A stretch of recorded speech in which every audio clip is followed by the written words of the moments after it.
ప్రముఖ రష్యన్ రచయిత తన రచనలతోనూ విలక్షణమైన ఆలోచనా విధానంతోనూ జీవన శైలితోనూ ఆనాటి తరువాతి తరాలను కూడా ఎంతగానో ఆలోచింపచేసిన లియో టాల్స్టాయ్ జీవన రేఖలు 3వ భాగం చివరి భాగం ఈరోజు.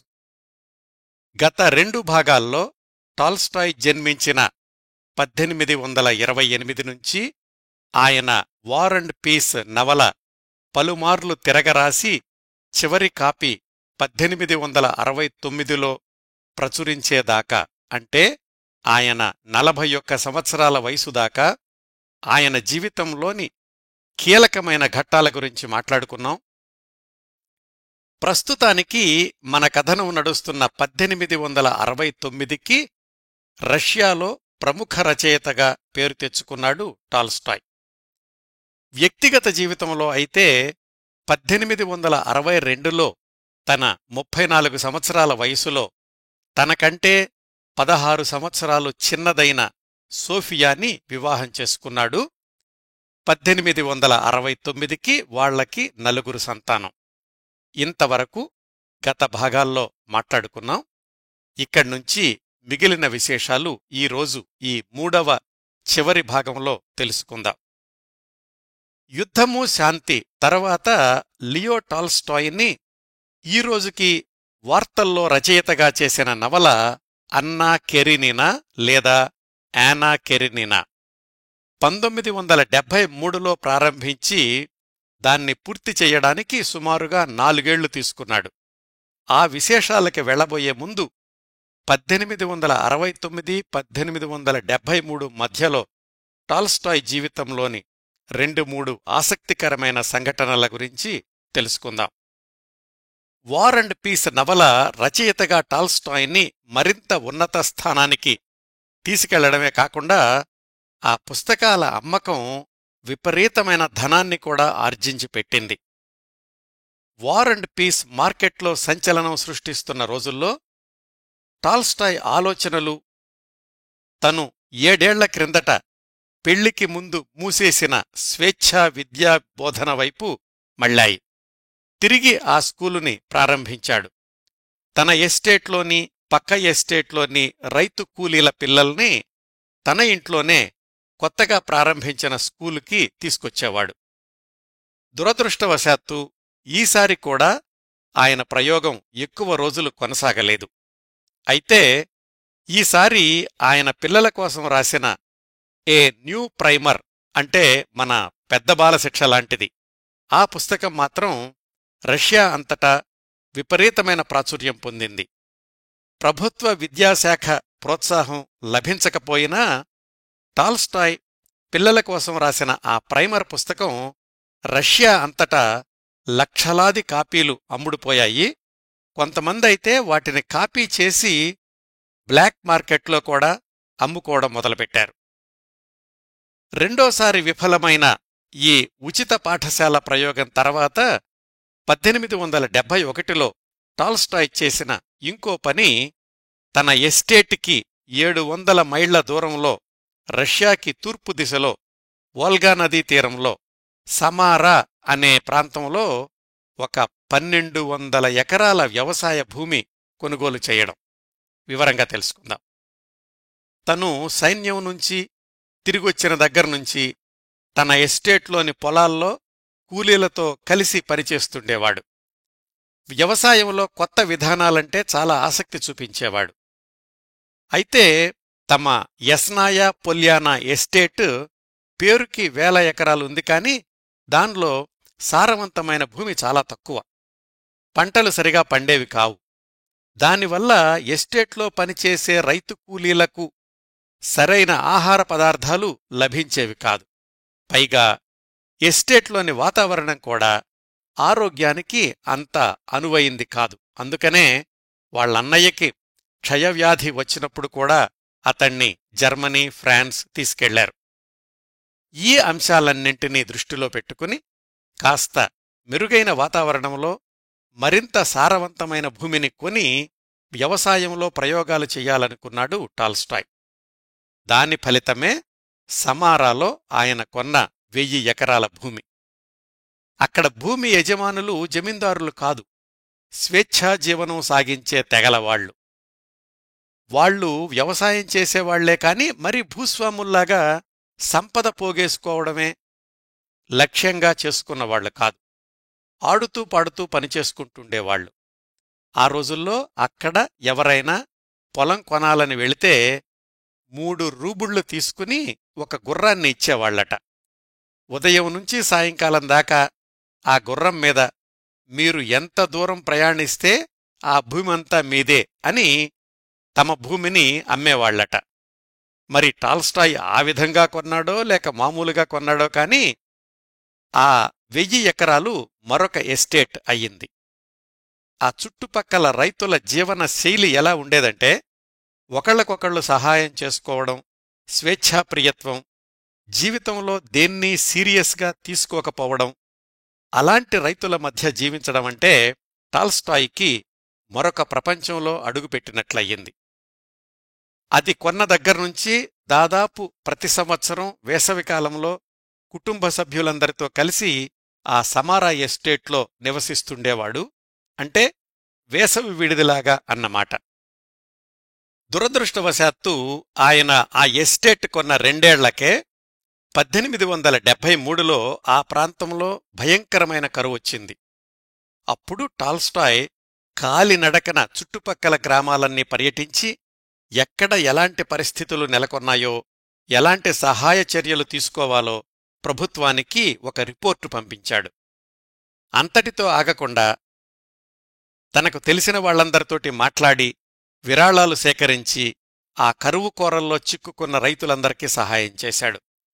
తన యస్నావా పొల్యానా ఎస్టేట్లో నిలవ ఉంచిన ధాన్యాన్ని కూడా తీసుకొచ్చి సమారాలోని కరువు బాధితులైన రైతులకు పంచిపెట్టాడు. ఆ కరువు పరిస్థితులు మెరుగుపడేదాకా టాల్స్టాయ్ చేసిన సహాయం వల్ల చుట్టుపక్కల గ్రామాల వాళ్లకి టాల్స్టాయ్ రక్షకుడయ్యాడు. టాల్స్టాయ్ సంవత్సరం పొడవునా అక్కడ లేకపోయినా ఆయన పొలాల్ని చుట్టుపక్కల వాళ్లు జాగ్రత్తగా చూసుకుంటుండేవాళ్లు. అదండి ఒక ప్రముఖ రచయిత చేసిన రైతు సేవ ఆ రోజుల్లో. ఇవన్నీ జరిగేసరికి 1873 సంవత్సరం వచ్చింది. టాల్స్టాయ్ దంపతులకు 1871లో ఒక పాప పుట్టింది. 1872లో ఒక బాబు పుట్టాడు కాని నెలల వయసులోనే చనిపోయాడు. అంటే 1873కి టాల్స్టాయ్ దంపతులకు 6 సంతానమైతే 1 చనిపోయారన్నమాట. ఇవి 1973 దాకా టాల్స్టాయ్ జీవితంలో జరిగిన కొన్ని సంఘటనలు. ఇంకా అన్నా కెరీనినా నవల రచనా కాలానికొస్తే వార్ అండ్ పీస్ నవల చారిత్రక సంఘటనల సమాహారం. తాత్విక చింతన కూడా ఎక్కువగా రాశాడు దాంట్లో టాల్స్టాయ్. దీనికి భిన్నంగా పూర్తిగా కల్పితమైన నవల ఒకటి రాయాలి అని 1869 నుంచి ఆలోచిస్తున్నాడు టాల్స్టాయ్. తనెప్పుడో సెవాస్టపోల్ మిలిటరీలో పనిచేసినప్పుడు చూసిన ఒక దృశ్యం ఆ నవలకు ఆధారం. ఎప్పట్నుంచో ఆ దృశ్యం ఆయన మనసులో నాటుకుని ఉంది. అదేంటంటే, అప్పట్లో ఆయన ఉన్న ప్రదేశానికి దగ్గర్లో రైలు కింద పడి ఒక యువతి ఆత్మహత్య చేసుకుంది. టాల్స్టాయ్కి ఆ అమ్మాయి తెలుసు. ఆమె వివాహిత కూడా. వివాహేతర ప్రేమ వ్యవహారం ఆమె ఆత్మహత్యకు కారణం అని తెలిసింది. ఆ ఆత్మహత్య కేసు విచారణకు కూడా వెళ్లాడు టాల్స్టాయ్. ఈ సంఘటన నుంచి రూపుదిద్దుకున్నదే అన్నా కెరీనినా కథాంశం. ప్రాథమికంగా టాల్స్టాయ్ ఆలోచన విధానం ఏమిటంటే, ఎదటవాళ్లు తీసుకునే నిర్ణయాలకు మనం న్యాయమూర్తులం కాకూడదు అని, ఒకరిని జడ్జి చెయ్యడానికి మనకి హక్కు లేదు అని టాల్స్టాయ్ నమ్ముతాడు. అలా ప్రారంభమైంది అన్నా కెరీనినా రచన 1873 మార్చిలో. ఆ నవల తొలి భాగం పూర్తి కావడానికి 2 ఏళ్లు పట్టింది. ఆ తరువాత 1877లో రష్యన్ పత్రికలో సీరియల్గా మొదలై 2 ఏళ్లు నడిచింది. అంటే టాల్స్టాయ్ రచన 1873 నుంచి 1877 దాకా కొనసాగినట్లే లెక్క. వార్ అండ్ పీస్ సమయంలో లాగానే భార్య సోఫియానే అన్నా కెరీనినా చిత్తుప్రతి నుంచి ఫేర్ కాపీ రాస్తుండేది. ఈ నవల రచన కొనసాగిన సంవత్సరాల్లో 1874-75ల్లో వరుసగా ఒక అబ్బాయి అమ్మాయి జన్మించి నెలల వయసులోనే మరణించారు. 1877లో పుట్టిన అబ్బాయి అయితే ఆరోగ్యంగానే ఎదిగాడు. అప్పటికి అంటే అన్నా కెరీనినా రచన పూర్తయ్యే సమయానికి టాల్స్టాయ్, సోఫియా దంపతులకు మొత్తం 9 మంది సంతానమైతే అందులో 3 చనిపోయారు. అన్నా కెరీనినా నవల 1878లో పుస్తక రూపంలో వచ్చింది. తొలి ప్రతి 864 పేజీలుంది. సీరియల్గా వస్తున్న రోజుల్లోనే సంచలనాలను సృష్టించింది. పుస్తకంగా వచ్చాక టాల్స్టాయ్ని తిరుగులేని ప్రఖ్యాత రచయితల జాబితాలో మొదటి వరుసకు చేర్చింది. టాల్స్టాయ్ని మెచ్చుకున్నవాళ్లు ఎంతమంది ఉన్నారో విమర్శించిన వాళ్లు కూడా అంతమంది ఉన్నారు. అది ఆ రోజుల్లోని స్పందన అయితే కాలానికి ఎదురీది మరీ నిల్చిన నవల అయ్యింది అన్నా కెరీనినా. దాదాపుగా ప్రపంచంలోని అన్ని భాషల్లోకి అనువాదమయ్యింది. ఒక్క ఇంగ్లీషు భాషలోకే డజను మంది రచయితలు అనువాదం చేశారు. అంటే అన్నా కెరీనినా ఇంగ్లీష్లో 12 వర్షన్స్ మార్కెట్లో ఉన్నాయన్నమాట. ఇంకా ఇతర కళారూపాల్లో అయితే అసంఖ్యాకం. సినిమా, టీవీ ఎపిసోడ్స్గానే 25 సార్లు పైగా నిర్మాణమయ్యింది. 1953లో తమిళంలో ఎంజీఆర్, టిఆర్ రాజకుమారి హీరోయిన్లుగా వచ్చిన పణక్కారి సినిమాకి అన్నా కెరీనినా నవలే మూలం. 2 ఏళ్ల క్రిందట కూడా 2023లో మెక్సికన్ భాషలో సినిమాగా వచ్చింది. ప్రఖ్యాత అమెరికన్ రచయిత, నోబెల్ బహుమతి గ్రహీత విలియం ఫాల్క్నర్ని మీకు బాగా నచ్చిన 3 నవలల పేర్లు చెప్పండి అంటే ఆయనిచ్చిన సమాధానం అన్నా కెరీనినా, అన్నా కెరీనినా, అన్నా కెరీనినా అని. అదండి ఆ నవల ఇప్పటికీ కూడా కొనసాగిస్తున్న సంచలనం. భవిష్యత్ కార్యక్రమాల్లో ఎప్పుడైనా ఈ నవల గురించి పూర్తిస్థాయి కార్యక్రమం ప్రసారం చేస్తాను. ఈ విధంగా 1870 దశాబ్దం కూడా టాల్స్టాయ్ జీవితంలో తీరిక లేకుండా గడిచింది. పిల్లలు పెద్దవాళ్లవడం, అన్నా కెరీనినా రచన, కొత్తగా కొన్న సమారా ఎస్టేట్ దగ్గరలోని రైతులకు సహాయం చెయ్యడం, రచయితగా ఎవరూ ఊహించలేని శిఖరాలను అధిరోహించడం, ఇవన్నీ జరిగినప్పటికీ ఏదీ పూర్తిగా సంతోషం, సంతృప్తి ఇవ్వలేదు టాల్స్టాయ్కి. ఎందుకంటే తన 25 వయసులో యుద్ధంలో పాల్గొన్న రోజుల నుంచి జీవితం, మృత్యువు అనే అంశాల చుట్టూ టాల్స్టాయ్ మనసులో అనేక తాత్విక చింతనలు, ఆధ్యాత్మిక ఆలోచనలు కొనసాగుతూనే ఉన్నాయి. పెద్దన్నయ్య మరణం అతడిలో విప్లవాత్మకమైన మార్పు తీసుకురావాల్సింది. అయితే సరిగ్గా ఆ సమయంలోనే వివాహం జరగడంతో మామూలు జీవితం కొనసాగింది. 1879కి తీవ్రమైన తాత్విక చింతనకు మరొక పరిష్కారం ఏమీ కనిపించలేదు. అప్పుడు ప్రారంభమైన ఆయన అన్వేషణా మార్గంలో 1880వ దశాబ్దం అత్యంత సంక్షోభ సమయం. అన్నాళ్లుగా, అన్నేళ్లుగా ఆయనలో పేరుకుపోయిన ఆలోచనలు, జీవిత పరమావధి ఏమిటి, మృత్యువు తథ్యం అని తెలిసినప్పుడు ధనం, కీర్తి, సంసార సుఖం, సంతాన ప్రేమ ఇవన్నీ మృత్యువు ముందు గడ్డిపోచల్లాంటివే కదా. ఏ క్షణానికైనా గాలికి ఎగిరిపోవచ్చు. మరి ఎందుకీ తాపత్రయం? అందరూ పొగుడుతున్న తన రచనలు, ఎవరికీ తెలియకుండా తను చేసిన తప్పులు, వీటికి సమతుల్యత ఏది? ఇలాంటి ఆలోచనలన్నింటికీ టాల్స్టాయ్ ఇచ్చిన అక్షర రూపమే మై కన్ఫెషన్. 1879-1880లలో 1 సంవత్సరం పాటు రాశాడు ఆ పుస్తకాన్ని. ప్రచురణ అయితే ఒక 3 ఏళ్ల తర్వాత జరిగింది. ఎప్పుడైతే టాల్స్టాయిలో ఈ ఆధ్యాత్మిక భావాలు తారాస్థాయికి చేరుకున్నాయో దాదాపు 1880 నుంచి సోఫియాతో మాట్లాడ్డం కూడా తగ్గించాడు. ఎప్పుడూ తన ఆలోచనల్లో తనుండేవాడు. ఇంటి బాధ్యతలు, పిల్లల బాధ్యతలు తనొక్కర్తే చూసుకునేది సోఫియా. కొంతమంది చరిత్రకారుల కథనం ప్రకారం 1880 నుంచి టాల్స్టాయ్, సోఫియాలది ఎవరి జీవితం వాళ్లదే అన్నట్లయింది. పిల్లలు పెద్దవాళ్లవుతున్నారు, వాళ్లకి సరైన చదువులు కావాలి, వేల ఎకరాల ఎస్టేట్లోనే ఉండిపోతే ఇవేమీ కుదరవు. అందుకని భర్తతో చెప్పి మాస్కోలో ఒక ఇల్లు కొనిపించింది సోఫియా. పిల్లల్ని తీసుకుని మాస్కో వెళ్లి ఎక్కువ రోజులు అక్కడుండేది. ఎస్టేట్కి మాస్కోకి మధ్య 100 మైళ్ల దూరమే కాబట్టి ఎప్పుడు కావాలంటే అప్పుడు ఎస్టేట్కి వస్తుండేది. టాల్స్టాయ్ కూడా అటూ ఇటూ తిరుగుతుండేవాడు. టాల్స్టాయ్లోని వైరాగ్యం రోజురోజుకీ పెరిగిందే తప్ప తగ్గలేదు. అప్పట్నుంచి ఆయన రాసిన వాటిల్లో అధిక భాగం తాత్విక రచనలే, ఆధ్యాత్మిక భావనలే. చర్చిలో చేసే బోధనలకి బయట ఆచరణలకి సంబంధం కనిపించలేదు. ఆర్థోడాక్స్ చర్చి చేపట్టిన కార్యక్రమాల్ని, ప్రచారం చేసే సందేశాల్ని కూలంకషంగా విశ్లేషించి ఏ క్రిటిసిజం ఆఫ్ డాగ్మాటిక్ థియరీ అనే పుస్తకం రాశాడు.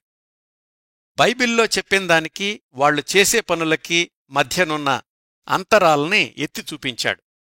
ఆ క్రమంలో బైబిల్ని మళ్లీ అధ్యయనం చేసి 4 సువార్తలు అనే పుస్తకం రాశాడు. అందరూ గొప్పగా చెప్పుకునే, ఆరాధించే క్రైస్తవ మత పెద్దల్ని కలుసుకుని తన సందేహాల్ని వెలిబుచ్చాడు. ఎవరి సమాధానాలు టాల్స్టాయ్కి తృప్తినివ్వలేదు. ఆ క్రమంలో ఇతర మత గ్రంథాలు కూడా అధ్యయనం చేశాడు. అందరూ చెప్పేవి చదవడానికి బాగానే ఉన్నాయి కాని భౌతిక జీవనానికి మత గ్రంథాల్లో చెప్పిన వాటికి అంతగా పొంతన కనిపించలేదు. ఆలోచించగా ఈ సోకాల్డ్ బోధకుల కంటే శ్రమజీవుల్లో జీవన సత్యం ఉంది అనిపించింది. పొలాల్లో పనిచేసే కూలీలతో, తరచూ ప్రయాణాలు చేసే యాత్రికులతో గంటల తరబడి మాట్లాడేవాడు. జీవితం పట్ల వాళ్ల దృక్పథంలో వాస్తవికత కనిపించింది. టాల్స్టాయ్లో ఈ సంఘర్షణ ఇలా కొనసాగుతున్న రోజుల్లోనే 1881లో రష్యన్ చక్రవర్తి అలెగ్జాండర్ II హత్యకు గురయ్యాడు.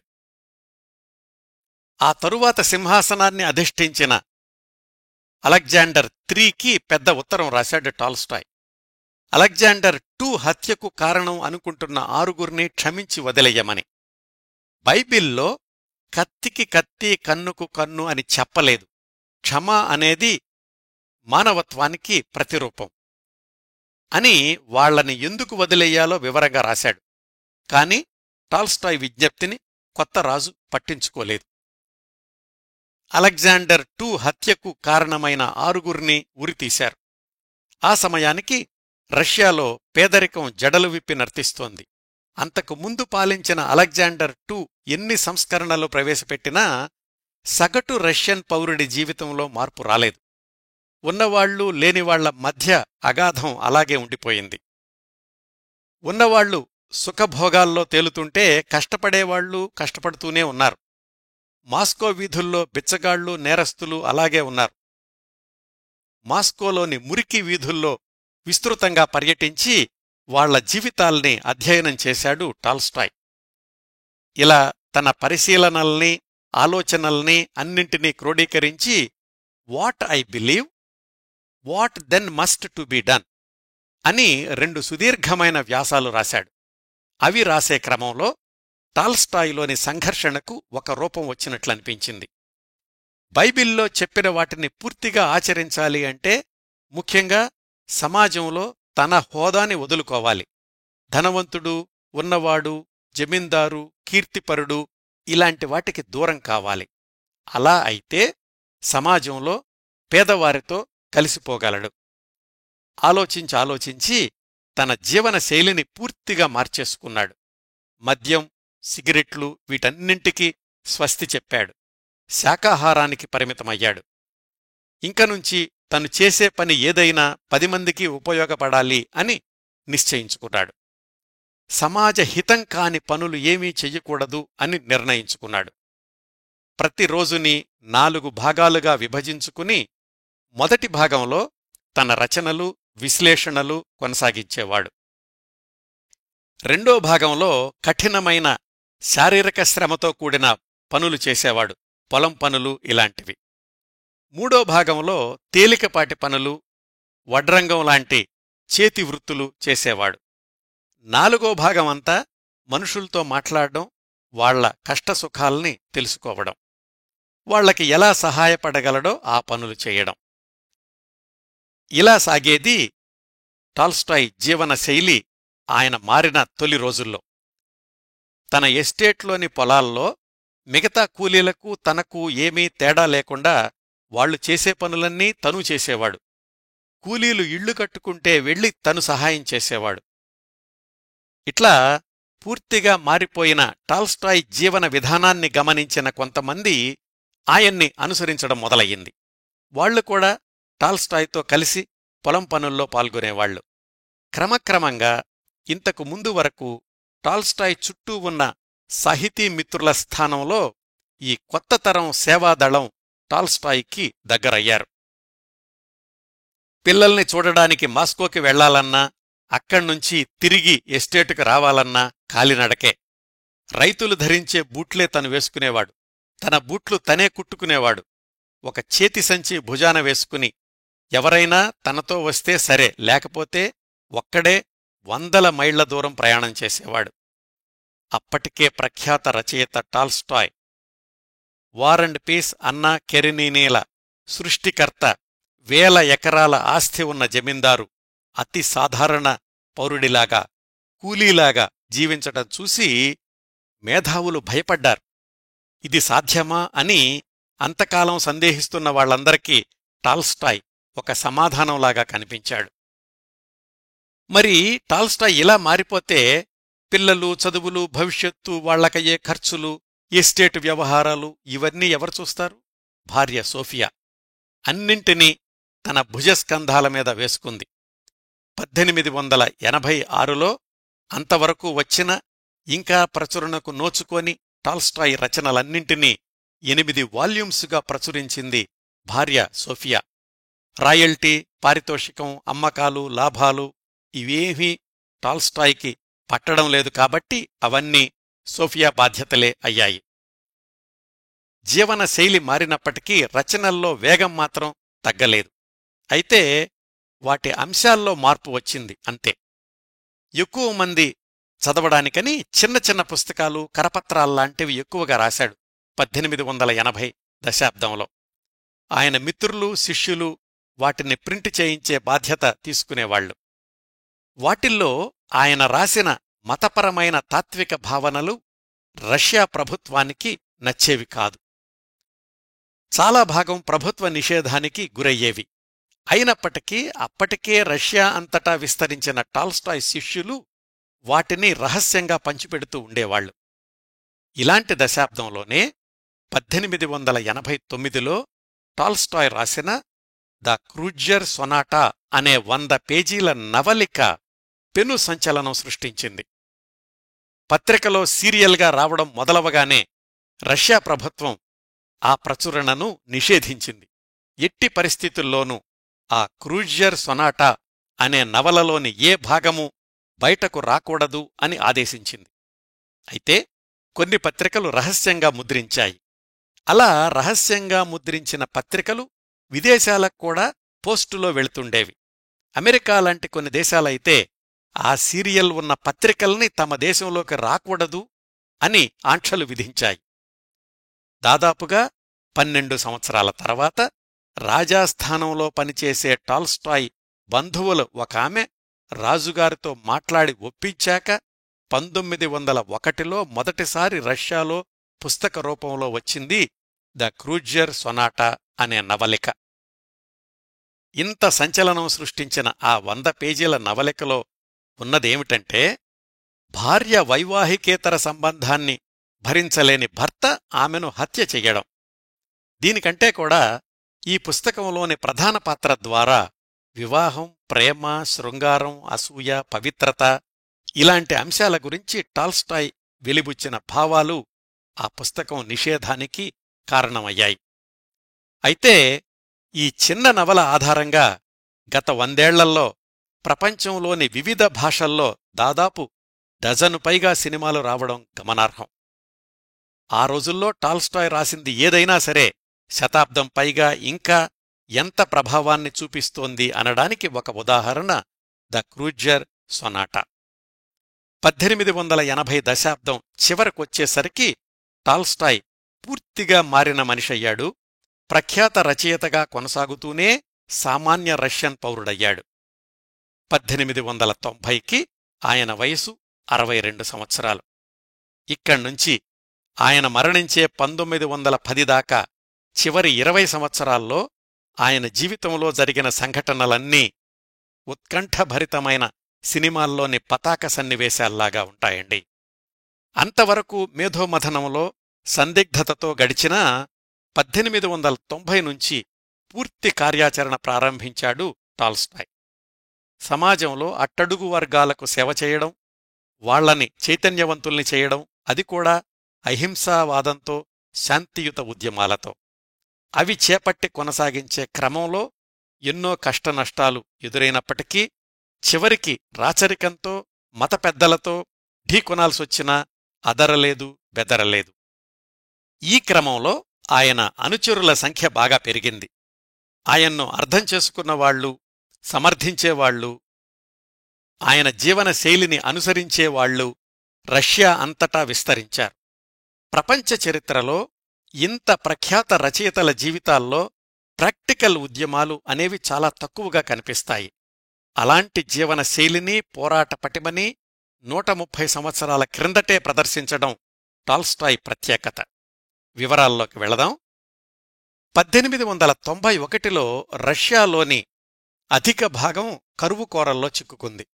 వరుసగా 2 మొక్కజొన్న పంటలు దెబ్బతిన్నాయి. రైతులకు ఉపాధి సంగతి ఎలా ఉంచి అసలు కనీసం తిండిగింజలే కరువయ్యాయి. ప్రభుత్వం కరువు తీవ్రతను చాలా తక్కువగా అంచనా వేసింది. కరువు ప్రాంతాలను సందర్శించి తీవ్రతను అర్థం చేసుకున్నాడు టాల్స్టాయ్. ఎవరి సహాయం కోసమో ఎదురుచూడడం కంటే తనంతట తాను ఏం చెయ్యగలనా అని ఆలోచించాడు. 1891 నవంబర్ మొదట్లో తన కూతుళ్ళు ఇద్దర్నీ, మేనకోడల్ని వెంటపెట్టుకుని తన దగ్గరున్న 50 రూబుళ్లతో కరువుతో అల్లల్లాడుతున్న రేజాన్ ప్రాంతానికి వెళ్లాడు. అక్కడ ఒక ఇంటి వరండాలో సూప్ కిచెన్ అనే పేరుతో సేవా కేంద్రం ప్రారంభించాడు. తన దగ్గరున్న డబ్బులతోనే సూప్ కాసి చుట్టుపక్కల రైతులను పిలిచి వాళ్లకు అందించాడు. రోజుల తరబడి ఆహారం లేకుండా మగ్గుతున్న వాళ్లందరికీ ప్రాణాలు లేచొచ్చినట్లయింది. టాల్స్టాయ్ కూతుళ్లు కూడా ఆ దగ్గర్లో పాడుబడిన ఒక పాఠశాలలో అలాంటి సూప్ కేంద్రం ఏర్పాటు చేసి చుట్టుపక్కల రైతులకు సహాయం చెయ్యడం మొదలుపెట్టారు. కరువు బాధితులకు సహాయం చెయ్యడం ఎలా అని ఒక వ్యాసం రాసి పత్రికలకు పంపించాడు. ఆ రోజుల్లో టాల్స్టాయ్ ఒక్క అక్షరం రాసినా అది వేదవాక్యమే. పత్రికలన్నీ ఆయన విజ్ఞప్తిని ప్రచురించాయి. ఈలోగా టాల్స్టాయ్ చేస్తున్న క్షేత్రస్థాయి సేవల గురించి తెలుసుకుని ఆయన అభిమానులు 100ల సంఖ్యలో అక్కడికి చేరుకున్నారు. టాల్స్టాయ్ అడక్కుండానే కరువు బాధితులకు కావాల్సిన సామాగ్రి రావడం మొదలయ్యింది. కరువు బాధితులకు ఆహారం అందించడం, అనారోగ్యం బారిన పడిన వాళ్లకి వైద్య సదుపాయాలు అందించడం, చలికాలంలో ఇబ్బంది లేకుండా వాళ్ల ఇళ్లు బాగుచేయించడం, ఇట్లా సేవా కార్యక్రమాలు వివిధ కోణాల్లో విస్తరించాయి. అందరూ ఒకచోట ఉండడం కంటే కరువు వ్యాపించిన ప్రతి గ్రామంలో ఒక్కొక్క సూప్ కిచెన్ ఉండాలి అని అనుచరులకు దిశానిర్దేశం చేశాడు టాల్స్టాయ్. కొద్ది రోజుల్లోనే 72 సూప్ కిచెన్లు మొదలయ్యాయి. 1892 ఏప్రిల్ కల్లా అవి 187, జులై కల్లా 246 అయ్యాయి. దాదాపుగా 13,000 మందికి ఆహారం, మందులు అందించారు. కొంతమంది పిల్లల కోసం ప్రత్యేక శిబిరాలు ప్రారంభించి వాళ్లకి పోషకాహారం, పాలు, బిస్కెట్లు సరఫరా చేశారు. టాల్స్టాయ్ భార్య సోఫియా విరాళాల కోసమని విజ్ఞప్తిని పత్రికలకు పంపించింది. తొందరలోనే విదేశాల నుంచి కూడా విరాళాలు, ఆహార పదార్థాలు రావడం మొదలయ్యింది. టాల్స్టాయ్ దగ్గరున్న 50 రూబుళ్లతో మొదలైన సేవా ఉద్యమం కొద్ది నెలల్లోనే అన్ని ప్రాంతాలకు విస్తరించింది. అనేక స్వచ్ఛంద సంస్థలు రంగంలోకి దిగాయి. టాల్స్టాయ్ పిల్లలు కూడా రంగంలోకి దిగారు. ప్రభుత్వం నుంచి ఎలాంటి స్పందన లేకుండానే టాల్స్టాయ్ చేపట్టిన కార్యక్రమాలివన్నీ. మరి సహజంగానే రష్యన్ రాజుకి ఇవన్నీ నచ్చలేదు. టాల్స్టాయ్ అనవసరంగా రష్యా పరువు తీస్తున్నాడు, అంతర్జాతీయంగా రష్యా ప్రభుత్వానికి చెడ్డపేరు తీసుకొస్తున్నాడు, రష్యాలోని ఆర్థిక సామాజిక వ్యవస్థల్ని కూలదొయ్యడానికి కుట్ర పన్నుతున్నాడు అని టాల్స్టాయ్ మీద ఆరోపణలు చెయ్యడంతో పాటు ఆయన కార్యక్రమాల మీద ప్రభుత్వ వర్గాల నిఘా ఎక్కువయింది. టాల్స్టాయ్ తన పేరు ప్రఖ్యాతుల కోసం ఇలా చేస్తున్నాడు అని కొన్ని పత్రికలు విమర్శించాయి. ప్రఖ్యాత రచయిత సాంఘిక విప్లవకారుడయ్యాడు. కరువు పరిస్థితులు చక్కదిద్దుకున్నాక మళ్లీ తన రచనా వ్యాసంగాన్ని కొనసాగించాడు.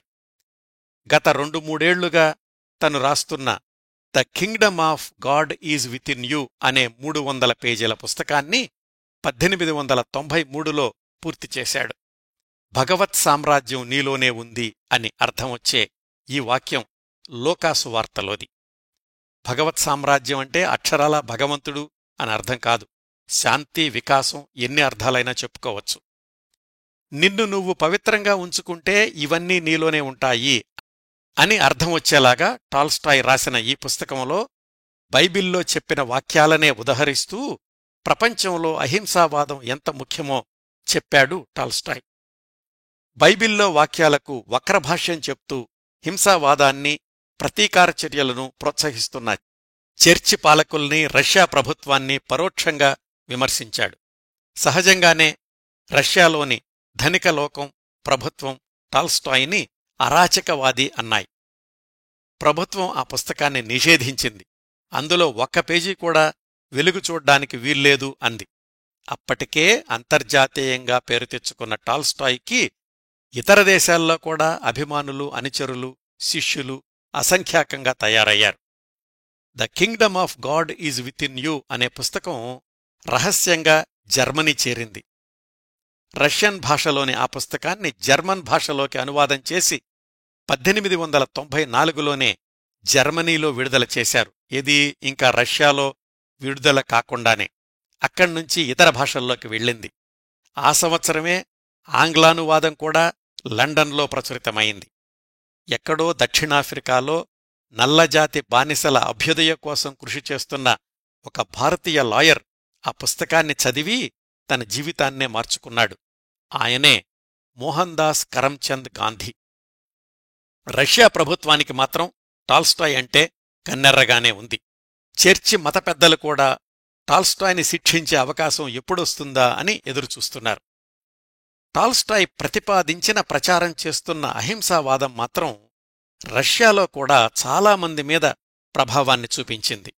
ఒక ఉదాహరణ, టాల్స్టాయ్ కాకసస్ ప్రాంతంలో యుద్ధానికెళ్లినప్పుడు అక్కడ కోసాక్స్ అనే సంచార తెగవాళ్లని చూశాడని, వాళ్ల గురించి ఒక పుస్తకం రాశాడని మొదటి భాగంలో తెలుసుకున్నాం. ఆ సంచార జాతుల్లోనే డాకోబర్ అని ఒక తెగ ఉంది. వాళ్లని అవసరమైనప్పుడు సైనికులుగా వాడుకుంటూ ఉండేది రష్యా ప్రభుత్వం. అంటే ఆయుధాలు చేపట్టి రష్యా ఎవరిమీద యుద్ధం చెయ్యమంటే వాళ్లమీద యుద్ధం చెయ్యాలి, రష్యా శత్రువులు అనుకునే వాళ్ల ప్రాణాలు తీయాలి, అవసరమైతే తాము ప్రాణాలు కోల్పోవాలి. అంతా రక్తపాతమే. 1895 నాటికి టాల్స్టాయ్ అహింసావాదం ప్రభావం విస్తరించే సమయానికి డాకోబర్ తెగ పౌరుల్లో కూడా చాలా మార్పొచ్చింది. ఆ తెగ పెద్దలు కూడా చెప్పారు, అసలు మన డాకోబర్ పూర్వీకులు పాటించింది అహింసావాదమే, మనమే మధ్యలో రష్యా ప్రభుత్వం ఉచ్చులో చిక్కుకుని ఇలా రక్తపాతంలో భాగమవుతున్నాము, ఇంకా మనకు ఈ పనులొద్దు, మనం రష్యన్ ప్రభుత్వానికి బానిసలం కావొద్దు, వాళ్ల సైన్యంలో కొనసాగొద్దు అని తీర్మానించారు. వాళ్ల దగ్గరున్న ఆయుధాలన్నింటినీ ఒకచోట కుప్పగా పోసి తగలబెట్టారు. వాళ్లు సైన్యంలో లేకపోతే ఆ ప్రాంతంలో రష్యా బలం తగ్గుతుంది. మరి ప్రభుత్వం ఎలా ఊరుకుంటుంది? వాళ్లమీద ఒత్తిడి తీసుకొచ్చింది. కొంతమందిని జైళ్లలో వేసింది. మా మాట వినకపోతే రష్యా వదిలి వెళ్ళిపోండి అంది. అణచివేత ధోరణిని ఉధృతం చేసింది. డాకోబర్స్ ఇంత అహింసావాదులు కావడానికి ఒక కారణం టాల్స్టాయేనని ప్రభుత్వం గట్టిగా నమ్మింది. డాకోబర్ నాయకులు కూడా టాల్స్టాయ్ని సహాయం కోసం సంప్రదించారు. వాళ్లు తీసుకున్న నిర్ణయం తను ప్రచారం చేస్తున్నదే కాబట్టి వాళ్లకి సహాయం చేయడానికి టాల్స్టాయ్ ముందుకొచ్చాడు. తన దగ్గరున్న ధనము, తను స్నేహితుల దగ్గర్నుంచి సేకరించిన విరాళాలు కలిసి డాకోబర్ ఉద్యమానికి మద్దతుగా పంపించాడు. ఆ క్రమంలో డాకోబర్లలో కొంతమంది లొంగిపోయి చాలామంది దేశం విడిచి వెళ్లిపోవడానికి నిర్ణయించుకున్నారు. అలాంటి వాళ్లకి టాల్స్టాయ్ అందించిన సహాయం ఎంతగానో ఉపయోగపడింది. ఈ మొత్తం వ్యవహారంలో రష్యా ప్రభుత్వానికి మరింత వ్యతిరేక అయ్యాడు టాల్స్టాయ్. ఈ వ్యతిరేకత మరింత ముదిరి పరాకాష్ఠకు చేరడానికి ఇంకొక కారణం 1890 దశాబ్దం చివర్లో టాల్స్టాయ్ రాసిన చిట్టచివరి కాల్పనిక నవల రెజురెక్షన్, పునరుద్ధానం, పునర్నిర్మాణం. ఆ నవల రష్యాలో కలిగించిన దుమారం, అది టాల్స్టాయ్ మీద కలిగించిన ప్రభావం గురించి తెలుసుకోబోయే ముందు ఈ గత సంవత్సరాల్లో టాల్స్టాయ్ వ్యక్తిగత జీవితంలో చోటు చేసుకున్న కొన్ని మార్పుల గురించి తెలుసుకుందాం. టాల్స్టాయ్ జీవితంలోని చివరి దశాబ్దాల్లో ప్రముఖ పాత్ర పోషించిన ఒక వ్యక్తి చెకోవ్. టాల్స్టాయ్ రాసిన చిన్న చిన్న పుస్తకాల్ని, కరపత్రాల్ని విరివిగా ముద్రించి మార్కెట్ చేస్తుండేవాడు. అలా టాల్స్టాయ్కి దగ్గరయ్యాడు చెకోవ్. టాల్స్టాయ్ ఐహిక బంధాలన్నింటినీ వదిలేసే క్రమంలో తన పుస్తకాల మీద హక్కుల్ని కూడా ఎత్తేద్దామనుకున్నాడు. దానికి వత్తాసు పలికింది చెకోవ్. అయితే ఈ ప్రతిపాదన సహజంగానే టాల్స్టాయ్ భార్య సోఫియాకి నచ్చలేదు. పుస్తకాల మీద హక్కులన్నీ రద్దు చేస్తే మరి ఇంతమంది పిల్లల్ని నేనెలా పోషించాలి? వాటిమీద వచ్చే ఆదాయమే కదా మాకు ఆధారం అని వాదించిందామె. చెకోవ్ ప్రభావం వల్ల టాల్స్టాయ్ ఇలా చేస్తున్నాడు అని చాలామంది అనుకున్నారు. టాల్స్టాయ్ ససేమిరా ఒప్పుకోనంటే ఒకానొక సమయంలో ఆత్మహత్యే నాకు శరణ్యం అని సోఫియా బెదిరించే స్థాయికి కూడా వెళ్ళింది. ఇంకా అప్పుడు 1881 ముందు వరకు ఉన్న పుస్తకాల హక్కులు, వాటిమీద వచ్చే రాయల్టీ సోఫియాకి చెందేటట్లు రాశాడు. 1881 తర్వాత వచ్చిన పుస్తకాలకు కాపీరైట్ ఏమీ లేదు. ఎవరైనా ముద్రించుకోవచ్చు, ఎవరైనా అమ్ముకోవచ్చు, లాభాలు చేసుకోవచ్చు. నాకేమీ ఇవ్వాల్సిన అవసరం లేదు అని ప్రకటించాడు టాల్స్టాయ్. ఆ సందర్భంలోనే తన ఎస్టేట్ని కూడా సోఫియాకి, పిల్లలకి సమానంగా పంచి ఇచ్చేశాడు. తనకంటూ ఏమీ మిగుల్చుకోలేదు. నాకు గడ్డిపరకంత ఆస్తి కూడా వద్దు, ఆస్తి, ఆదాయం ఇలాంటి విషయాలకైతే నేనసలు ఈ లోకంలో లేనట్లే లెక్కేసుకోండి అన్నాడట Tolstoy. The Kingdom of God is with in you అనే పుస్తకాన్ని రష్యాలో నిషేధించినప్పుడు టాల్స్టాయ్ మీద సూటిగా ప్రతీకార చర్యలు చేపట్టకుండా ఆయన అనుచరులను లక్ష్యం చేసుకుంది రష్యా ప్రభుత్వం. దానిలో భాగంగానే అంతవరకు టాల్స్టాయ్ పుస్తకాలను ప్రచురిస్తున్న చెకోవ్కి 5 ఏళ్లపాటు దేశ బహిష్కరణ శిక్ష విధించింది. చెకోవ్ ఆ 5 ఏళ్లు లండన్లో నివసించి అక్కడ్నుంచి టాల్స్టాయ్ పుస్తకాల్ని ప్రచురించాడు. టాల్స్టాయ్ రచన ఏదైనా రష్యాలో నిషేధానికి గురైనప్పుడు వెంటనే లండన్లో ప్రింట్ అయ్యేది. దానికి కీలకమైన వ్యక్తి చెకోవ్. ఇప్పుడు మళ్ళీ మనం టాల్స్టాయ్ రాసిన రెజురెక్షన్ నవల కాలానికి వద్దాం. టాల్స్టాయ్ మిత్రుడు, న్యాయాధికారి అయిన అనటోల్ కోని చెప్పిన ఒక సంఘటన, ఆయన దగ్గరకొచ్చిన ఒక కేసు టాల్స్టాయ్ని బాగా కదిలించింది. ఎప్పుడో తన జీవితంలో తను చేసిన పొరపాట్లు కూడా కొన్ని గుర్తొచ్చాయి. వీటన్నింటినీ కలిపి కల్పిత కథలాగా రెజురెక్షన్ అనే నవల రాస్తూ ఆనాటి రష్యన్ సమాజంలోని అవకతవకల్ని, న్యాయ వ్యవస్థలోని బోలుతనాన్ని, చర్చి పెద్దల ద్వంద్వ ప్రవృత్తిని తీవ్రంగా విమర్శించే సంభాషణలు గుప్పించాడు. ఈ నవల ద్వారా వచ్చిన ఆదాయాన్ని డాకోబర్ ఉద్యమానికి మద్దతుగా పంపించాలి అని టాల్స్టాయ్ ప్రణాళిక. అందుకని రెజురెక్షన్ నవల పూర్తయ్యేదాకా ఆగకుండా రాస్తూ ఉండగానే మధ్యలో ఒకేసారి Russian, Germany, France, England, America దేశాల్లో పత్రికల్లో సీరియల్గా ప్రచురించే ఒప్పందం చేసుకున్నాడు. బహుశా ఇలాంటి ప్రయోగం జరిగిన ఏకైక నవల టాల్స్టాయ్ రాసిన ఈ రెజురెక్షన్ నవల. వాటినుంచి వచ్చిన ఆదాయాన్ని ఎప్పటికప్పుడు డాకోబర్లని ఆదుకోవడానికి పంపించేశాడు. ఆ మొత్తం సుమారుగా 35,000 రూబుళ్లు అయ్యిందట. 1899 చివరికి సీరియళ్లు పూర్తయ్యాయి. ఆ నవల వివిధ భాషల్లో పుస్తకంగా కూడా వచ్చింది. టాల్స్టాయ్ తాను బోధించిందే ఆచరించి చూపించాడు అనడానికి ఈ విరాళమే ఒక ఉదాహరణ. ఈ విధంగా 19వ శతాబ్దం ముగిసింది. 1900 సంవత్సరంలోకి ప్రవేశించేసరికి టాల్స్టాయ్ వయసు 72 సంవత్సరాలు. టాల్స్టాయ్ రచనలు ప్రపంచవ్యాప్తంగా ప్రభావాన్ని కలగజేస్తున్నాయి. టాల్స్టాయ్ రచనల్ని టాల్స్టాయ్ బోధనలుగా భావించే తరం మొదలయ్యింది. ఈ పరిణామాలన్నింటినీ నిశితంగా పరిశీలిస్తున్న వ్యవస్థలు రెండు. ఒకటి రష్యన్ ప్రభుత్వం, రెండోది రష్యాలోని అధిక శాతం క్రైస్తవులు అనుసరించే గ్రీక్ ఆర్థోడాక్స్ చర్చ్. అప్పటికి 10-15 సంవత్సరాలుగా టాల్స్టాయ్ రచనల్లోని తీవ్రమైన భావాలను గమనిస్తున్న గ్రీక్ ఆర్థోడాక్స్ చర్చి చిట్టచివరికి 1901 మార్చి 5న రంగంలోకి దిగింది. టాల్స్టాయ్ని చర్చి నుంచి, క్రైస్తవ మతం నుంచి వెలివేస్తున్నాము అని ప్రకటించింది.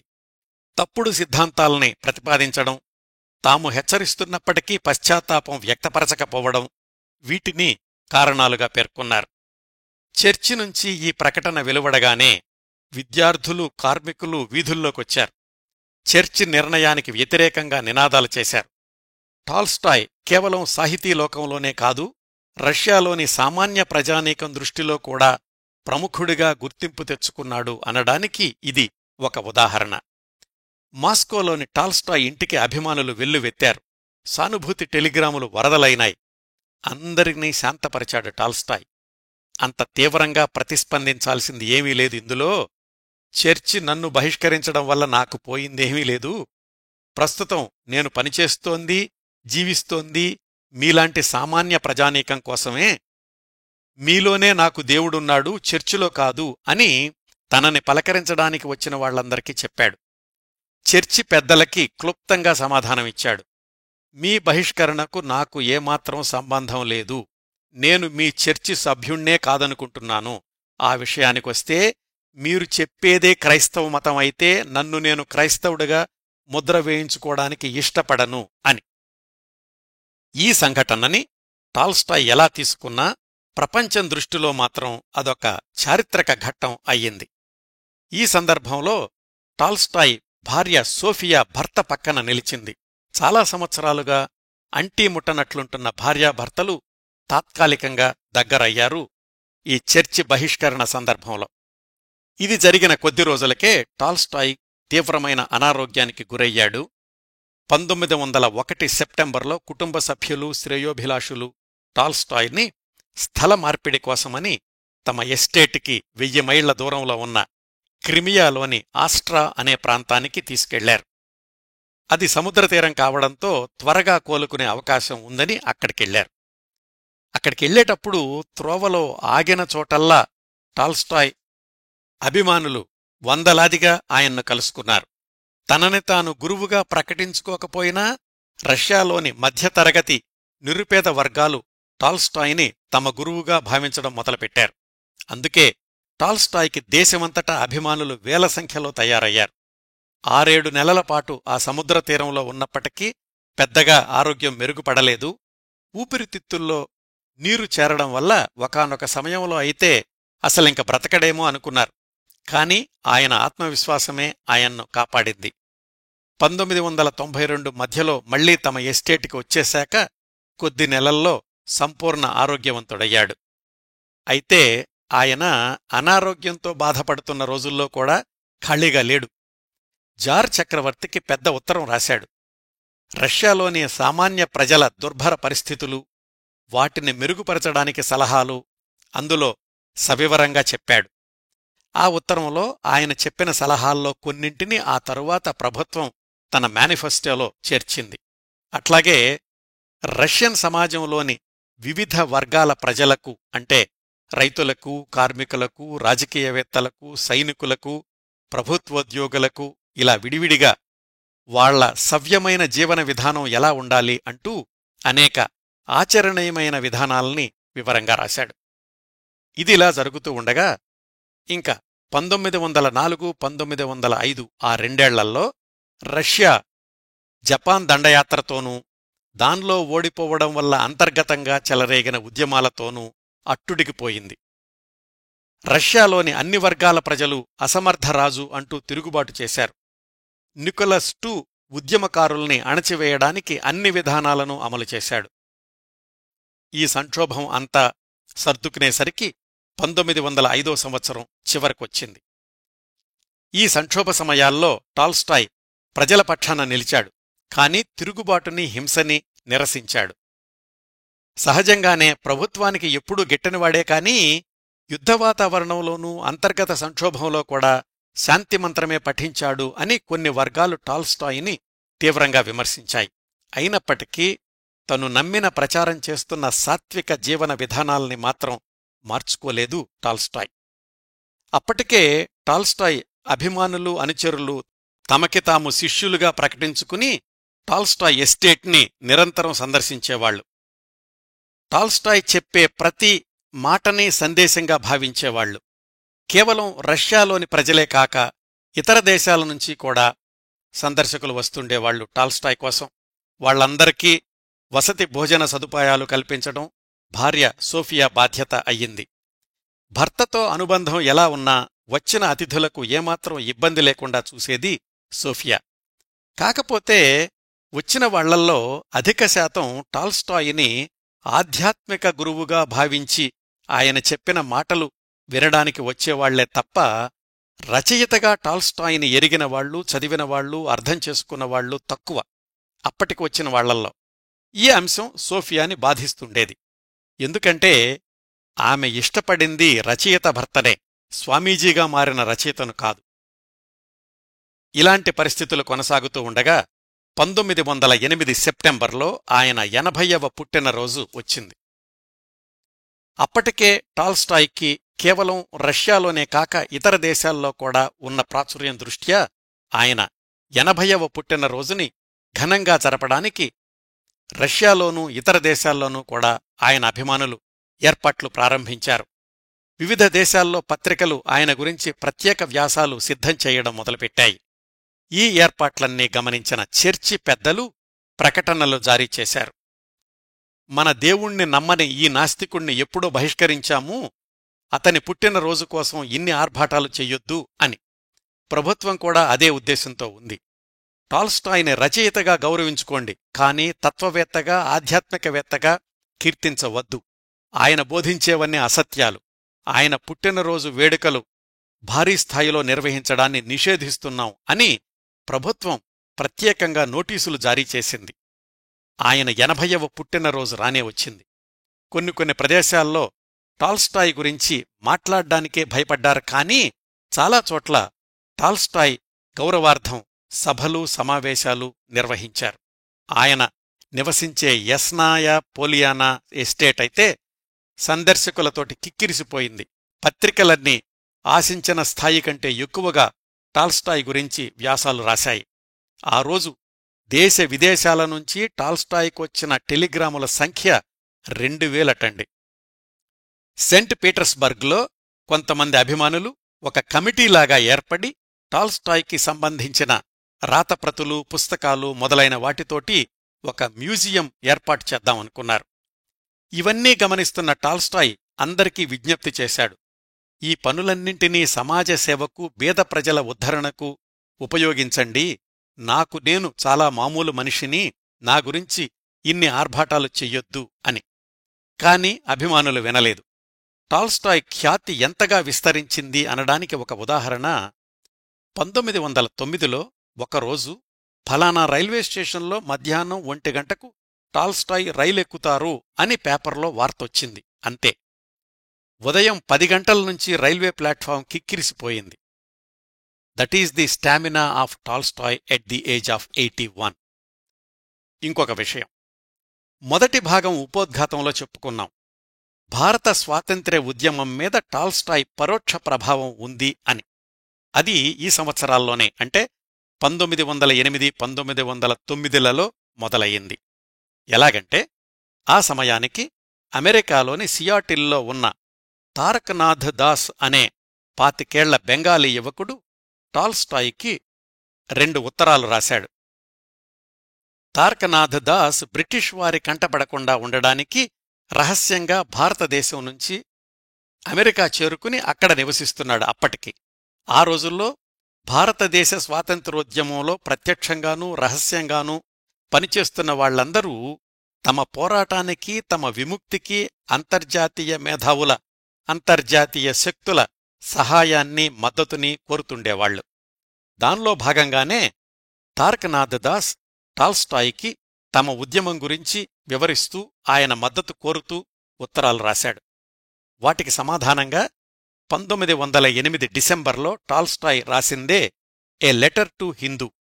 దాన్లో ఆయన స్వామి వివేకానంద బోధనల్ని, జీసస్ ప్రవచనాల్ని, తమిళ తిరుక్కురళ్లోని సారాంశాన్ని ఉదహరిస్తూ ఎవరిమీద పోరాటమైనా అహింసాయుతంగా సాగితే మంచిది, దాని ప్రభావం చాలా ఎక్కువగా ఉంటుంది, మీరు ప్రదర్శనలు చెయ్యండి, నిరసన తెలియచేయండి, అయితే అవన్నీ శాంతియుతంగా సాగేలాగా చూసుకోండి అని రాశాడు టాల్స్టాయ్. అది భారతదేశంలోని పత్రికల్లో ప్రచురితమయ్యింది. అప్పటికే దక్షిణాఫ్రికాలో ఉన్న మోహన్ దాస్ కరమ్చంద్ గాంధీ ఏ లెటర్ టు హిందూ, అంతకు ముందెప్పుడో టాల్స్టాయ్ రాసిన the Kingdom of God is with in you చదివి టాల్స్టాయ్కి ఉత్తరం రాశాడు. 1909 అక్టోబర్ నుంచి టాల్స్టాయ్ గాంధీల మధ్య ఉత్తర ప్రత్యుత్తరాలు మొదలయ్యాయి.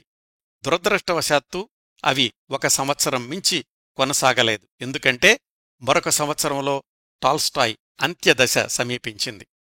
ఆ 1 సంవత్సరంలో వాళ్ళిద్దరూ చెరొక 2 ఉత్తరాలు మాత్రమే రాసుకున్నారు. అయితే టాల్స్టాయ్ అభిప్రాయాలు, ఆయన సూచనలు తనని ఎంతగా ప్రభావితం చేశాయో మహాత్మాగాంధీ తన ఆత్మకథలో ప్రత్యేకంగా రాసుకున్నారు. ఇప్పుడు టాల్స్టాయ్ జీవనరేఖల్లో 1910లోకి ప్రవేశిద్దాం. అప్పటికి చాలా సంవత్సరాలుగా టాల్స్టాయ్ సోఫియాలు దినచర్య పుస్తకాలు అంటే డైరీలు రాసుకుంటున్నారు అని తెలుసుకున్నాం కదా. ఒకరి డైరీ ఒకరు చదువుకునేవాళ్లు చాలా సంవత్సరాలు. ఈ చివరి సంవత్సరంలో టాల్స్టాయ్ తన డైరీని భార్యకు కనిపించకుండా దాచేశాడు. పెద్ద రహస్యాలేమీ ఉండడం లేదు, కానీ తనలోని మానసిక సంఘర్షణ సోఫియా భరించలేదేమోనని ఆయన ఆ నిర్ణయం తీసుకున్నాడు. సోఫియా పిల్లలు ఎస్టేట్లోని సౌకర్యాలు అనుభవిస్తుంటే తనేమో సరళ జీవనం గురించి అందరికీ బోధిస్తూ తాను ఆచరించలేకపోవడం, ఇవేమీ టాల్స్టాయ్కి నచ్చలేదు. కొన్ని విమర్శలు ఆయన చెవిన పడ్డాయి. ఈయన నిరాడంబర జీవనం అంటాడు కాని ఇప్పుడు ఎస్టేట్ వదిలి బయటకు రాడు అని. భార్యతో పొసగని భావాలు ఇంకొక వైపు. చిట్ట చివరికి 1910 అక్టోబర్లో ఒకరోజు భార్య రహస్యంగా తన డైరీలు చదవడం గమనించాడు. ఇల్లు వదిలి వెళ్ళిపోవాలి అని నిర్ణయించుకున్నాడు. ఎక్కడికో ఇతమిద్ధమైన ప్రణాళిక లేదు. తన జమీందారీని, ఎస్టేట్ని వదిలేసి సన్యాసిగా జీవించాలంతే. ఏదో మారుమూల పల్లెటూరిని వెతుక్కోవాలనుకున్నాడు.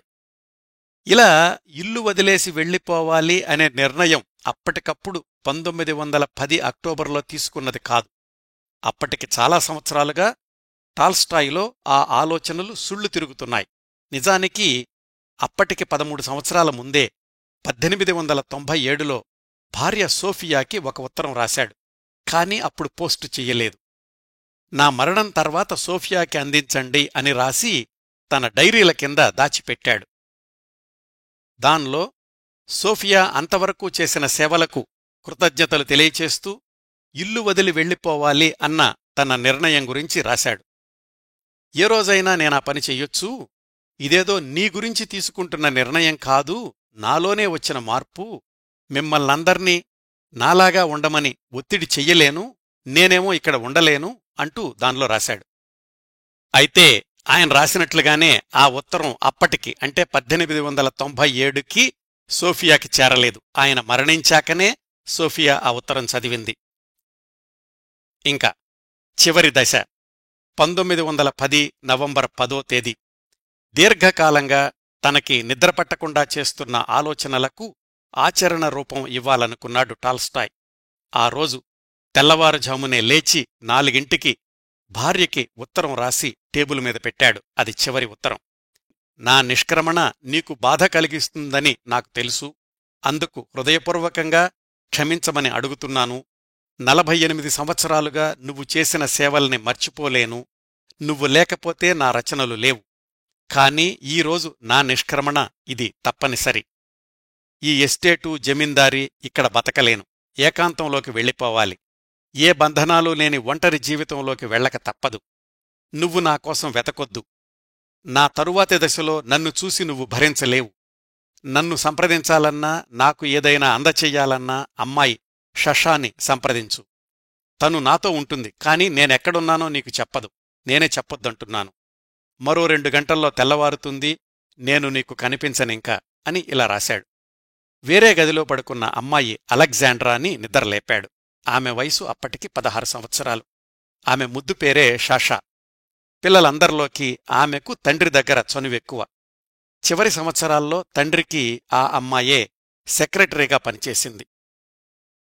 నిద్రలేపి అలెగ్జాండ్రాని తనతో రమ్మన్నాడు. 2 జతల బట్టలు తెచ్చుకో అన్నాడు. వేరే రూములో ఉంటున్న తన వ్యక్తిగత వైద్యుడు మకోవిస్కీని కూడా నిద్రలేపాడు. మకోవిస్కీ షషాలను తీసుకుని చిన్న పెట్టెలో తన రాత పుస్తకాలు పెట్టుకుని తెల్లవారుఝాము చలిలో గుర్రపుశాల వైపు నడిచాడు. గుర్రబ్బండి సిద్ధం చెయ్యమన్నాడు. ముగ్గురూ బండెక్కారు. ఎక్కడికి అని అడిగే ధైర్యం చేయలేదు. రైల్వే స్టేషన్కి పోనివ్వమన్నాడు. స్టేషన్లో దిగిపోయి గుర్రబ్బండిని వెనక్కి పంపించేశాడు. దక్షిణం వైపు వెళ్లే రైల్లో టికెట్ కొనమని చెప్పాడు మకోవిస్కీకి. టాల్స్టాయిలో ఏ తొట్రుపాటూ లేదు. మొహంలో ఏ భావాలూ లేవు. మనిషి ప్రశాంతంగా నిర్వికారంగా ఉన్నాడు. మకోవిస్కీ షషాలు కూడా ఎక్కువగా మాట్లాడలేదు. ఆ రైలెక్కి సాయంకాలానికి ఆప్టిన్ మాన్స్ట్రీ అనే మఠానికి చేరుకున్నారు. ఆ రాత్రి అక్కడే ఉన్నారు. ఇంటి దగ్గర సోఫియా కంగారు పడుతోంది. అసలే అనారోగ్యం మనిషి, ఎక్కడికెళ్లాడో ఎలా ఉంటాడోనని. ఇక టాల్స్టాయ్ కూతురు మకోవిస్కీ ముగ్గురూ తెల్లవారుజామున లేచి మరొక 12 మైళ్లు ప్రయాణం చేసి షమర్డిన్ కాన్వెంట్ అనే క్రైస్తవ సన్యాసినులుండే చోటికి వెళ్లారు. అక్కడ టాల్స్టాయ్ కంటే 15 సంవత్సరాలు పెద్దదైన అక్కయ్య మరియా ఉంది. ఆమె వయసు అప్పటికి 97 సంవత్సరాలు. ఆ చుట్టుపక్కల గ్రామాల్లో ఎక్కడైనా పూరిగుడిసెల్లాంటివి ఉన్నాయా అని కనుక్కోమన్నాడు టాల్స్టాయ్. మళ్ళీ అంతలోనే భార్య సోఫియా అక్కడికి తేలిగ్గా రాగలదు అని ఊహించి పదండి వెళదామన్నాడు. అక్కడ్నుంచి మళ్లీ రైలెక్కారు ముగ్గురు. అప్పటికే ఆరోగ్యం సరిగ్గా లేదు.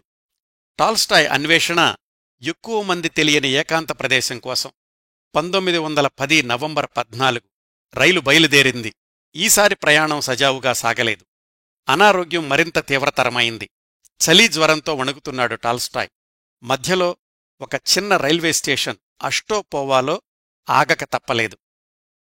షషా, మకోవిస్కీ టాల్స్టాయ్ని నెమ్మదిగా రైల్లోనుంచి దింపి నడిపించుకుంటూ స్టేషన్లోని విశ్రాంతి గదికి తీసుకెళ్లారు. సాధారణంగా ఆ సమయంలో అంత చిన్న రైల్వే స్టేషన్లో ఎవరూ దిగరు. దిగేవాళ్లంతా స్టేషన్ మాస్టర్కి తెలిసిన వాళ్లే. ఈ కొత్త వ్యక్తుల్ని చూసి ఎవరో కనుక్కుందామని దగ్గరకొచ్చాడు స్టేషన్ మాస్టర్. టాల్స్టాయ్ని చూసి ఆశ్చర్యపోయాడు. లక్షలాది మంది ఒక్కసారి చూసినా, ఒక్క మాట విన్నా చాలు అనుకుంటున్న ప్రఖ్యాత రచయిత టాల్స్టాయ్ తన కళ్లముందు. చలీ జ్వరంతో వణికిపోతూ ఇప్పుడు ఇంత చిన్న రైల్వే స్టేషన్లో పక్కనే ఉన్న తనింటికి రమ్మన్నాడు స్టేషన్ మాస్టర్. ముందు టాల్స్టాయ్ ఒప్పుకోలేదు. షషా, మకోవిస్కీ నచ్చజెప్పిన మీదట అయిష్టంగానే స్టేషన్ మాస్టర్ ఇంటికి వెళ్లారు. అక్కడ ఒక చిన్న గదిని ప్రత్యేకంగా టాల్స్టాయ్ కోసం కేటాయించాడు ఆయన. అసలే చిన్న ఊరు అష్టోపోవో. వైద్య సదుపాయాలు తక్కువే. అందుబాటులో ఉన్న వైద్యుడెవరో వచ్చి చూశాడు. ఏవో మందులిచ్చాడు. పెద్ద గుణం కనిపించలేదు. టాల్స్టాయ్ మాట్లాడగలుగుతున్నాడు కాని నీరసం తెలుస్తోంది. ఊపిరితిత్తుల్లో బాగా నెమ్ము చేరింది. శ్వాస పీల్చుకోవడం కష్టమవుతోంది. 1910 నవంబర్ 18 ఎలాగో టాల్స్టాయ్ సమాచారం తెలుసుకున్న సోఫియా అక్కడకు చేరింది. దయచేసి సోఫియాను లోపలికి తీసుకురాకండి, నన్ను చూసి భరించలేదు అన్నాడట టాల్స్టాయ్. ఇంకో రోజు గడిచింది. 1910 నవంబర్ 19 మాట్లాడుతూ మాట్లాడుతూనే కోమాలోకి వెళ్ళిపోయాడు టాల్స్టాయ్. ఆయన చెప్పిన చివరి మాటలు all is well, all is simple, well well, yes yes అంతే. కోమాలోకి వెళ్ళిపోయాక సోఫియాని లోపలికి పిలిచారు. భర్తతో చివరి మాటలకు కూడా నోచుకోలేదామె. అంతవరకు శ్వాస పీల్చుకోవడానికి ఇబ్బంది పడుతున్న టాల్స్టాయ్ ఊపిరి నెమ్మదించింది. పొట్ట ఎగిరిగిరి పడడం తగ్గింది. ఆయన మొహంలో ప్రశాంతత కమ్ముకుంది. నెమ్మదించిన శ్వాస ఇంకా నెమ్మదిగా నెమ్మదిగా ఆగిపోయింది. 1910 నవంబర్ 20 ఉదయం 6:05 టాల్స్టాయ్ భౌతికంగా ఈ లోకం నుంచి నిష్క్రమించాడు. ఇల్లు వదిలిన సరిగ్గా 10 రోజులకు అష్టోపోవా రైల్వే స్టేషన్ మాస్టార్ ఇంట్లో ఆ ఆధ్యాత్మిక జ్యోతి కొడిగట్టింది. నిశ్శబ్దంలో నుంచి నిశ్శబ్దంలోనికి ప్రయాణం అది. వెంటనే ఈ వార్త ప్రపంచమంతా తెలిసిపోయింది. అంతకు కొద్ది గంటల ముందు నుంచే గంటగంటకి టెలిగ్రాములు వెళ్తున్నాయి పత్రికాఫీసులకి. ఆ తరువాత 2 రోజులకు 1910 నవంబర్ 22కి టాల్స్టాయ్ భౌతిక దేహం యస్నాయా పొల్యానాలోని ఆయన ఎస్టేట్కి చేరింది. దారి పొడవునా రైల్వే స్టేషన్లలో ఆయన చివరి దర్శనం కోసం అభిమానులు కిక్కిరిసిపోయారు. ఎస్టేట్లో కూడా అదే జనసమ్మర్ధం. రష్యా ప్రభుత్వం ఆంక్షలు పెట్టకపోతే, అక్కడికొచ్చే రైళ్లని రద్దు చెయ్యకపోతే ఇంకా చాలామంది వచ్చుండేవాళ్లు. టాల్స్టాయ్ కోరిక ప్రకారం మతగురువులెవ్వరూ లేరక్కడ. పరిశుద్ధ వాక్యాల పఠనం, ప్రవచనాల ప్రసంగాలు ఏమీ లేవు. ఎస్టేట్లోని రైతులు మాత్రం, లియో, నువ్వు చేసిన మంచి పనులు, నువ్వు చూపించిన కరుణా దయ మా జ్ఞాపకాల్లో ఎప్పుడూ నిలిచే ఉంటాయి. ఇట్లు అనాథలైన ఎస్టేట్ రైతులు అని ఒక బ్యానర్ పట్టుకున్నారు. అన్ని వేల మంది ఉన్నా అంతటా నిశ్శబ్దం. విషణ్ణ వదనంతో మోకాళ్ల మీద కూర్చున్నారు. టాల్స్టాయ్ కొడుకులు ఆయన భౌతిక దేహం ఉన్న శవపేటికను మోసుకొచ్చారు. టాల్స్టాయ్ బాల్యంలో పెద్దన్నయ్య నికోలస్ ఒక కథ చెప్తుండేవాడు. నా మంత్రదండాన్ని ఇక్కడ పాతిపెట్టాను అని. సరిగ్గా అదే ప్రదేశంలో తవ్విన గోతిలో టాల్స్టాయ్ శవపేటికను దించారు. తలాపిడికెడు మట్టి దానిమీద వేశారు. 82 సంవత్సరాల టాల్స్టాయ్ భౌతిక జీవనం ముగిసింది. కాని శతాబ్దాలు నిలబడే సాహిత్యాన్ని, ఇతర ఆధ్యాత్మిక తాత్విక రచనల్ని అందించిన టాల్స్టాయ్ మరణం లేని మహానుభావుల జాబితాలో మొదటి వరుసలో కొలువున్నాడు. సోఫియా ఆ తర్వాత 9 సంవత్సరాలు జీవించి 1919 నవంబర్ 4న ఆమె కన్నుమూసింది. చివరి సంవత్సరాల్లో భర్త వదిలి వెళ్లిన రాతప్రతుల్ని సంస్కరించడంలో, ఆయన రచనలన్నింటినీ ఒకచోటికి చేర్చడంలో ప్రశాంతమైన జీవితాన్ని గడిపింది సోఫియా. చనిపోబోయే ముందు ఒకరోజు కూతురు అలెగ్జాండ్రాతో చెప్పిందట, చివరి సంవత్సరాల్లో మీ నాన్నను నేను కష్టపెట్టకుండా ఉంటే బావుండేదేమో, అయినా కాని 48 సంవత్సరాల వైవాహిక జీవితంలో ఎన్నో మధుర స్మృతుల్ని పోగుచేసుకున్నాను అని. వాళ్లమ్మాయి అలెగ్జాండ్రా 1979 వరకు జీవించింది. 1931లో అమెరికాకి వలస వెళ్లి అక్కడ న్యూయార్క్లో టాల్స్టాయ్ ఫౌండేషన్ అనే సంస్థను స్థాపించి తండ్రి సాహిత్యాన్ని ముందు తరాలకు అందించే కార్యక్రమాల్ని చేపట్టారు.